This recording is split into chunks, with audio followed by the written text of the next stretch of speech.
Despite being one of the most powerful races in the Lord of the Rings canon, it is unknown whether elves are invulnerable due to their enormous age and relative youth. Elves have been represented in a variety of ways and are a mainstay of many fantasy series. The elves in The Witcher on Netflix are comparable to those in The Lord of the Rings, although Dobby and other elves in the Harry Potter series are very different from characters like Legolas. It might be difficult to remember what the powers of the elves are in each series because there are so many variations of them.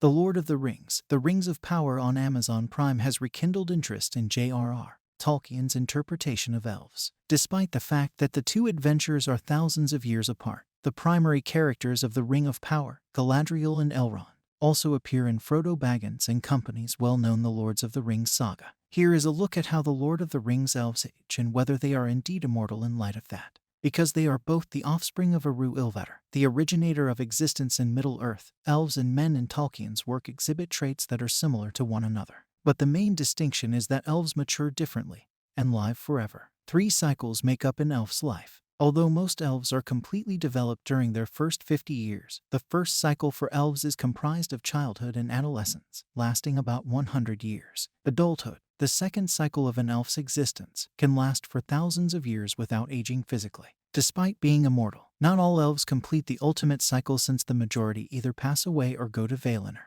The sole outward sign when an elf enters the third cycle is that they get a beard, which was a distinguishing characteristic of Círdan, who lived for more than 10,000 years. Elves are immortal, but it doesn't imply they can never perish. Elves can also pass away physically. For instance, Haldir of Lothlorien is killed by Uruks in Peter Jackson's version of The Lord of the Rings during the fight at Helm's Deep, despite the fact that his ending is different in J.R.R. Tolkien's writing.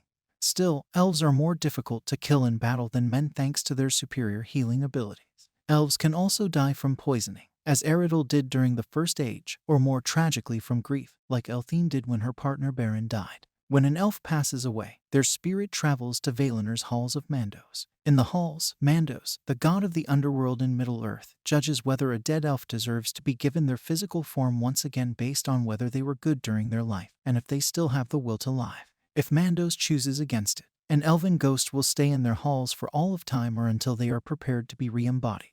The Lord of the Rings universe's elves refer to the gift of men rather than immortality because they see death and mortality as wonderful things and because they are eternally connected to the earth. Thank you for watching. Please don't forget to comment, subscribe and give us a like.